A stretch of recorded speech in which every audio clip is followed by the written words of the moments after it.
Asia কাপে বাংলাদেশের super ফোরের ভাগ্য নির্ধারণ হবে আজ। রাতে শ্রীলঙ্কার মুখোমুখি হবে আফগানিস্তান, আরব আমিরাতকে হারিয়ে সেরা চারে পাকিস্তান। এবং বাহ্যিক কোনো চাপে ভীত নয়, বরং বিসিবি নির্বাচনে স্বচ্ছতা নিশ্চিতে বদ্ধপরিকর কমিশন। কাউন্সিলর তালিকা পাওয়ার পর যাচাই বাছাই, অভিযোগ এলে খতিয়ে দেখার আশ্বাস। প্রাইমারি ফেসি দেখা যায় যে না, ওখানে কিছু ভুল ত্রুটি আছে, তখন আমরা ওটা সংশোধন করব। ভারত মেলায়নি হাত, কিন্তু ভারতের বিপক্ষে নেই টু শব্দ। উল্টো ম্যাচ রেফারি অ্যান্ডি পাইক্রফটকে সরিয়ে দেওয়ার দাবিতে তুলকালাম কাণ্ড করল পাকিস্তান। এশিয়া কাপে তাদের একগুয়েমিতে 1 ঘন্টা পর মাঠে গড়ায় সংযুক্ত আরব আমিরাত ও পাকিস্তানের মধ্যকার ম্যাচ। তবে পাকিস্তানের দাবিতে কর্ণপাতও করেনি আইসিসি। বিস্তারিত রিপোর্টে। ম্যাচ শেষে হ্যান্ডশেক না করেই চলে যাচ্ছেন সূর্যা কুমার আর শিভাম দুবে। পাকিস্তান অধিনায়ক সালমান আগা আম্পায়ারকে জিজ্ঞেস করছেন এমন অভব্যতার মানে কি। এদিকে পাক ক্যাপ্টেন আম্পায়ারকে কি নালিশ দিচ্ছেন সেটা ঘাড় ঘুরিয়ে দেখছেন শিভাম দুবে, যেন ভেতরে ভেতরে মজা নিচ্ছেন প্রাণ ভরে। রবিবারের এই ঘটনায় ভারত ও পাকিস্তানের ক্রিকেটাররা জড়িত থাকলেও বিপাকে পড়েছেন ম্যাচ রেফারি অ্যান্ডি পাইক্রফট। তার অপসারণ দাবিতে রীতিমতো সংযুক্ত আরব আমিরাতের বিপক্ষে ম্যাচ বয়কটের কাছাকাছি চলে গিয়েছিল পিসিবি। তাদের দাবি পাইক্রফটকে এশিয়া কাপের বাকি অংশ থেকে সরিয়ে দিতে হবে। বুধবার দিনভর চলে এমন নাটকীয়তা। আরব আমিরাতের বিপক্ষে ম্যাচ, কিন্তু নির্দিষ্ট সময়ে টিম হোটেল ছাড়েনি পাকিস্তানি ক্রিকেটাররা। ঘটনার ব্যাপকতায় পাইক্রফট ইস্যুতে জরুরি মিটিং কল করে আইসিসি। ওদিকে পাকিস্তানের স্বার্থ রক্ষায় লাহোরে সাবেক 2 পিসিবি বস রমিজ রাজা ও নাজাম শেঠির সাথে আলোচনায় বসেন মহসিন নাকভি। তবে সময় দ্রুত যেতে বসায় আইসিসির তরফে পাকিস্তানকে অনুরোধ করা হয় তারা যেন মাঠের দিকে রওনা হয়। শেষমেশ পিসিবি চেয়ারম্যান মহসিন নাকভি এক এক্স বার্তায় নিশ্চিত করেন পাকিস্তান মাঠের উদ্দেশ্যে রওনা হয়েছে এবং নির্দিষ্ট সময়ের 1 ঘন্টা পর আরব আমিরাতের বিপক্ষে ম্যাচ মাঠে গড়াবে। মহসিন নাকভি পিসিবির পাশাপাশি এশিয়ান ক্রিকেট কাউন্সিলেরও চেয়ারম্যান। ভারতের কাছে নিজ দেশের ক্রিকেটারদের এই অপমানে আর নিরপেক্ষ থাকতে পারেননি। আইসিসি বরাবর চিঠি লিখে জানিয়ে দেন আইসিসি নিযুক্ত নিরপেক্ষ ম্যাচ রেফারি 2 অধিনায়ক এবং দলের মধ্যে পারস্পরিক সম্মান বজায় রাখার বিষয়টি নিশ্চিত করতে পারেননি। জয় দিয়ে চ্যাম্পিয়ন্স লিগের নতুন মৌসুম শুরু করলো EPL champion Liverpool. Virgil van ডাইকের শেষ মুহূর্তের গোলে অ্যাটলেটিকো মাদ্রিদকে 3-2 ব্যবধানে হারিয়েছে অলরেড। অন্যদিকে আয়াক্সের বিপক্ষে সহজ জয় পেয়েছে ইন্টার মিলান।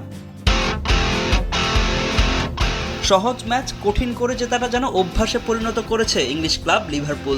নিউক্যাসল, আর্সেনাল, বার্নলির পর চ্যাম্পিয়ন্স লিগে অ্যাটলেটিকো মাদ্রিদের বিপক্ষে শেষ মুহূর্তের নাটকীয় গোলে জয় তুলে নিয়েছে অলরেড। যদিও ইউরোপের ক্লাব শ্রেষ্ঠত্বের লড়াইয়ের প্রথম ম্যাচটা হেসে খেলেই জিততে পারত আর্নে স্লটের শিষ্যরা। মাত্র 6 মিনিটের মাথায় 2-0 গোলে এগিয়ে যাওয়া লিভারপুলের কঠিন পরীক্ষায় নিয়েছে অ্যাটলেটিকো মাদ্রিদ।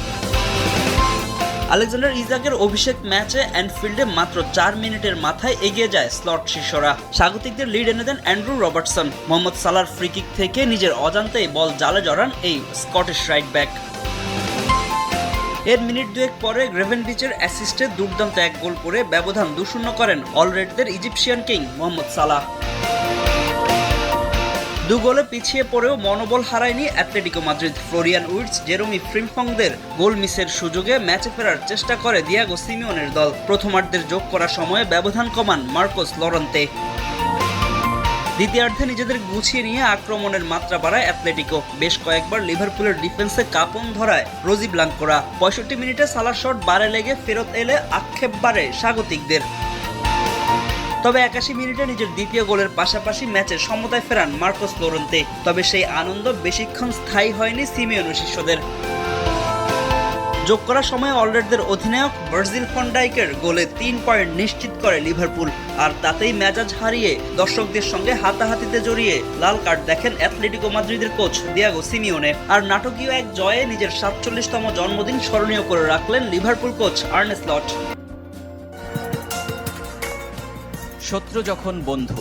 মাত্র কদিন আগে শ্রীলঙ্কার কাছে হারে তিক্ততার সম্পর্ক এখনও স্বাভাবিক হয়নি, কিন্তু সেই শ্রীলঙ্কায় এখন বাংলাদেশের বড় ভরসা, এশিয়া কাপে টিকে থাকার আশা। নানা সমীকরণে বন্দী সুপার 4 স্বপ্ন। আফগানিস্তান শ্রীলঙ্কা ম্যাচ যে সমীকরণ মেলানোর। দুদল জিতলেই বাংলাদেশের আশা থাকবে, তবে সেরা সম্ভাবনা শ্রীলঙ্কা জিতলে।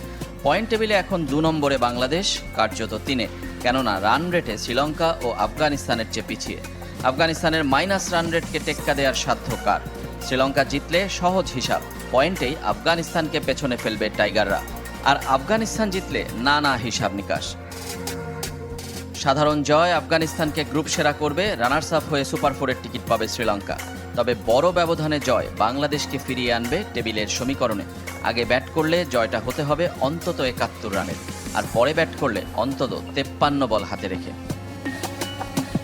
ধরা যাক আফগানিস্তান আগে ব্যাট করে ২০০ রান করলো, শ্রীলঙ্কাকে আটকে রাখতে হবে ১২৮-এর মধ্যে। আফগানিস্তান ১৫০ করলে ৮৪-র নিচে থামাতে হবে লঙ্কানদের। আর শ্রীলঙ্কা আগে ব্যাট করলে আফগানিস্তানকে জিততে হবে ১১ থেকে ১২ ওভারের মধ্যে। সবই বাংলাদেশের জন্য।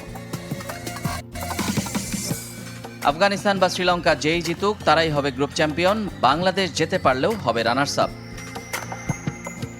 দুবাই ফিরেও তাই বাংলাদেশ দলের মন পড়ে থাকবে আবুধাবিতে বৃহস্পতিবারের ম্যাচে। বন্ধু হয়ে ওঠা শত্রুর জয়ই একমাত্র কামনা দল আর দেশের অগণিত ক্রিকেট প্রেমীর।